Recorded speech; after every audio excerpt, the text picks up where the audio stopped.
नमस्कार, झारखंड समाचार में आप सबका स्वागत है। आइए जानते हैं झारखंड की तमाम छोटी बड़ी खबरों को। इससे पहले चैनल को सब्सक्राइब नहीं किया है तो प्लीज चैनल को सब्सक्राइब कर बेल आइकन को प्रेस कर दीजिए ताकि खबरों का अपडेट आपको मिलता रहे।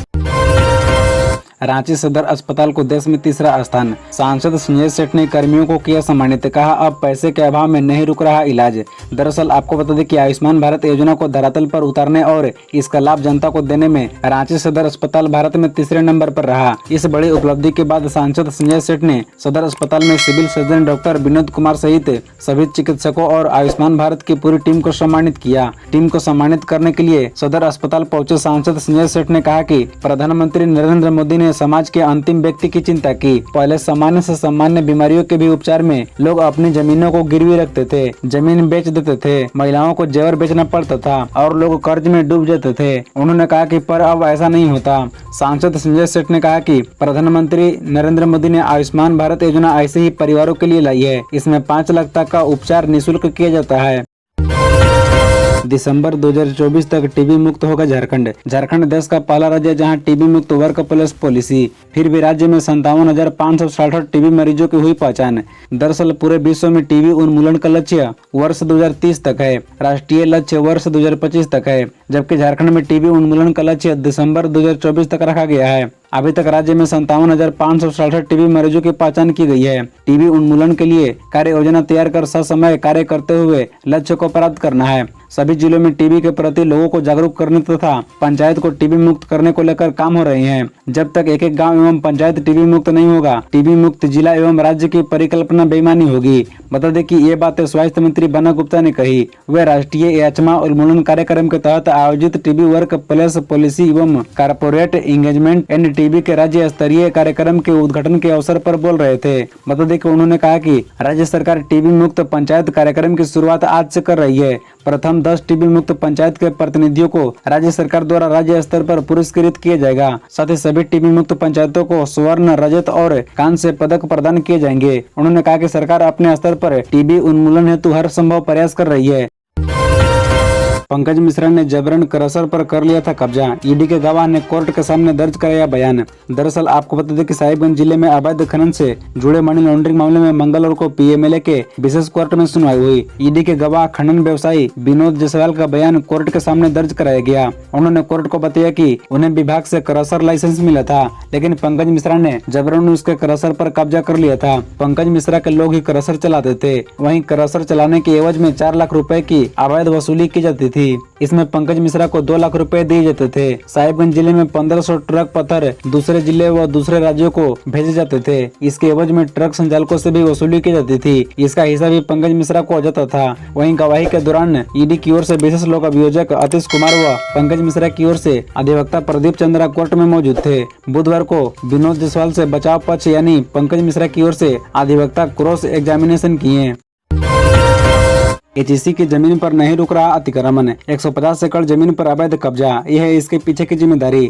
दरअसल आपको बता दें कि एचईसी आवासीय परिसर में खाली पड़ी जमीन पर कब्जा कर रातों रात मकान व दुकान बन रहे हैं। यह सिलसिला कई वर्षों से जारी है। एचईसी प्रबंधन के तमाम प्रयासों के बावजूद अवैध कब्जा पर अतिक्रमण नहीं रुक रहा है। एचईसी नगर प्रशासन विभाग के अधिकारी के अनुसार एचईसी ने वर्ष 2016 में आवासीय परिसर में सर्वे किया था। उस दौरान 73.50 एकड़ जमीन पर अवैध कब्जा पाया गया था, जो बढ़कर अब 150 एकड़ से अधिक हो गया है। बता दें कि एचईसी ने जमीन की लीज दर 15 करोड़ रुपए प्रति एकड़ निर्धारित की है। इस हिसाब से कब्जा की गई जमीन की कीमत करीब 1800 करोड़ रुपए है। जमीन पर अवैध कब्जा होने से एचईसी को राजस्व तो नहीं ही मिल रहा, कानून व्यवस्था की स्थिति भी बिगड़ रही है। बता दें कि अवैध कब्जा हटाने के लिए एचईसी के पास संसाधन नहीं है। आर्थिक स्थिति खराब होने के कारण गश्त करने वाली जीप में डीजल भराने के लिए पैसे भी नहीं है। इस कारण सुरक्षा कर्मी पेट्रोलिंग नहीं कर पा रहे हैं। झारखंड गठन के बाद सिर्फ एक बार हुई है उर्दू शिक्षकों की नियुक्ति। 3712 पद रिक्त। दरअसल झारखंड में एकीकृत बिहार के समय से ही उर्दू के पठन पाठन के लिए प्राथमिक व मध्य विद्यालय स्तर पर उर्दू विद्यालय संचालित है। इन विद्यालयों में शिक्षकों के 80% से अधिक पद रिक्त हैं। राज्य गठन के बाद उर्दू शिक्षकों की एक बार ही नियुक्ति हुई। वहीं प्रोजेक्ट हाई स्कूल व +2 विद्यालयों में शिक्षकों के पद सृजित नहीं है। राज्य के प्राथमिक व मध्य विद्यालयों में 4401 में से 3708 पद रिक्त हैं। बता दें कि राज्य में प्राथमिक व मध्य विद्यालयों विद्यालयों में उर्दू शिक्षकों की पिछली नियुक्ति 2015-16 में हुई थी। जिला स्तर पर हुई नियुक्ति में 4401 पद के लिए आवेदन आमंत्रित किया गया था। इनमें से 689 शिक्षकों की नियुक्ति हुई थी। नियुक्ति में सरकार के प्रावधान के अनुरूप से अनुसूचित जाति व अनुसूचित जनजाति के लिए आरक्षण का प्रावधान था। दोनों कोटि के अभ्यर्थियों के लिए आरक्षित 90% से अधिक सीटें रिक्त रह गयी। नीति आयोग से बोले सीएम हेमंत सोरेन, कोयले पर बढ़ाई जाए रॉयल्टी व ग्रीन कार्ड धारियों को एफसीआई से मिले राशन। दरअसल आपको बता दें कि संघीय ढांचे की मजबूती के लिए जरूरी है केंद्र और राज्यों का सर्वांगीण विकास हो। केंद्र और राज्य सरकारें एक दूसरे को सहयोग करें, तभी विकास के जो लक्ष्य निर्धारित किए गए हैं उसे हासिल कर सकते हैं। मुख्यमंत्री हेमंत सोरेन ने कल बुधवार को नीति आयोग की टीम के साथ बैठक के दरमियान ये बातें कही। मुख्यमंत्री ने कहा कि इस बैठक में पुराने और लंबित विषयों पर चर्चा हुई है और उसका समाधान भी निकला। इसी के साथ नए मुद्दों को भी रखा गया, जिस पर नीति आयोग की ओर से सकारात्मक पहल करने का आश्वासन मिला। नीति आयोग के समक्ष राज्य सरकार के द्वारा जो भी मामले रखे गए हैं वे केंद्र सरकार तक पहुंचेगी और झारखंड के हित में नीति निर्धारित होगी, ऐसी उम्मीद है। बता दें कि मुख्यमंत्री ने कहा कि विकास की दौड़ में कई राज्य आगे बढ़ गए हैं और कुछ राज्य अभी भी पिछड़े हुए हैं, इसमें झारखंड भी शामिल है। ऐसे राज्य कैसे विकास की राह पर आगे बढ़े, इसके लिए विशेष कार्य करने की जरूरत है और इसमें सभी को साथ लेकर चलना होगा। धनबाद के जिला जज उत्तम आनंद मौत मामला, अमेरिका से अभी तक नहीं आई व्हाट्सएप चैट रिपोर्ट। दरअसल धनबाद के जिला जज उत्तम आनंद की मौत केस में हाईकोर्ट के स्वतः संज्ञान पर सुनवाई हुई।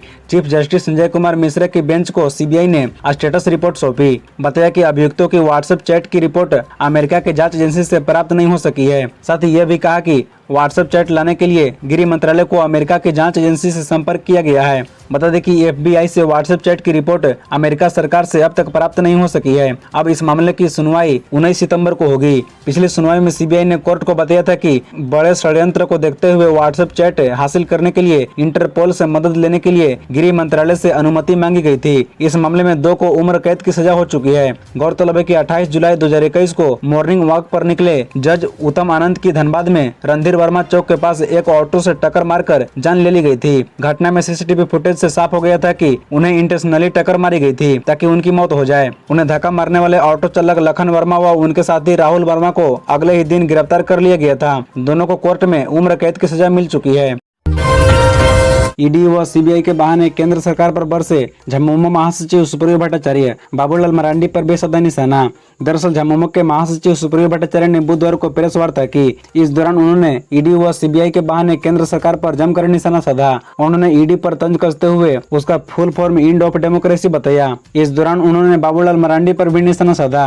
बता दें कि झामुमो नेता सुप्रियो भट्टाचार्य ने कहा कि उच्च न्यायालय ने पहली बार किसी जांच एजेंसी की वैधता पर सवाल उठाया है। झामुमो पिछले कई दिनों से यह सवाल उठा रही है कि गैर भाजपा शासित राज्यों में ईडी, सीबीआई और आईटी की कार्रवाई कुछ ज्यादा हो रही है। सुप्रियो ने कहा कि ईडी का मतलब इन्फोर्समेंट डायरेक्टरेट नहीं बल्कि इंड ऑफ डेमोक्रेसी है। एजेंसी ने सिर्फ विपक्ष दल के नेताओं और सरकार की रीढ़ तोड़ने का काम किया है। झारखंड में जैसे ही सरकार ने काम शुरू किया वैसे ही इन एजेंसियों को यहाँ पर अलर्ट किया गया। इस दौरान उन्होंने राज्यपाल की भूमिका पर भी सवाल उठाए। कोडरमा विधायक डॉक्टर नीरा यादव ने कहा, टमाटर से ऑक्सीजन मिलता है क्या, खाना छोड़ दीजिए। दरअसल बता दें कि इन दिनों टमाटर की बढ़ी हुई कीमत आम से खास तक के बीच चर्चा का विषय है। इसी बीच कोडरमा से भाजपा विधायक डॉक्टर नीरा यादव ने एक ऐसा बयान दिया है जो चर्चा में आ गया। रांची में एक मीटिंग में शामिल होने के दौरान पत्रकारों से बातचीत में कोडरमा विधायक ने कहा कि टमाटर खाने से शरीर को ऑक्सीजन नहीं मिलता है। ऐसी महंगाई से लोग टमाटर खाना छोड़ दे और जब टमाटर सस्ता हो जाए तभी खाएं। बता दें कि कोडरमा विधायक ने कहा कि टमाटर लाल हो गया है तो कुछ लोग खासकर विपक्षी लाल पीले क्यों हो रहे हैं, ये समझ नहीं आ रहा है। उन्होंने सवाल किया कि क्या टमाटर से ऑक्सीजन मिलता है। टमाटर खाना जरूरी है। जब तक टमाटर महंगा है तब तक हम टमाटर खाना छोड़ ही देते हैं तो क्या फर्क पड़ता है। आगे विधायक डॉक्टर नीरा यादव ने कहा कि अगर आप कोविड वैक्सीन नहीं लेंगे तो आपके जीवन को खतरा है, लेकिन अगर आप टमाटर नहीं खाते हैं तो आपके जीवन का कोई खतरा नहीं होगा। तो ऐसे में टमाटर को लेकर है तौबा क्यों। सीएम हेमंत के साथ बैठक के बाद बोले नीति आयोग के सदस्य बीके पॉल, फिर शुरू होंगे आकांक्षी प्रखंड कार्यक्रम। दरअसल नीति आयोग के सदस्य विनोद कुमार पॉल रांची पहुंचे। उन्होंने बुधवार को झारखंड के सीएम हेमंत सोरेन के साथ बैठक की। इस दौरान राज्य के चहुमुखी विकास को लेकर चर्चा की। नीति आयोग के सदस्य श्री पॉल ने प्रेस वार्ता को संबोधित करते हुए झारखंड सरकार के प्रति आभार जताया। उन्होंने कहा कि राज्यों का विकास होगा तभी देश विकास कर सकेगा। प्रधानमंत्री नरेंद्र मोदी ने आकांक्षी जिलों के कार्यक्रम को आगे बढ़ाते हुए आकांक्षी प्रखंड कार्यक्रम शुरू करने का आदेश दिया है। इसके तहत देश के 500 सबसे कमजोर प्रखंडों का विकास किया जाएगा। बता दें कि नीति आयोग के सदस्य विनोद कुमार पॉल ने कहा कि स्टेट सपोर्ट मिशन लागू हो रहा है। इसमें राज्यों को भविष्य को देखते हुए लक्ष्य तय करना है ताकि नीति आयोग के साथ मिलकर वे काम कर सके। सभी राज्यों को चहुमुखी विकास हो, यही नीति आयोग का लक्ष्य है।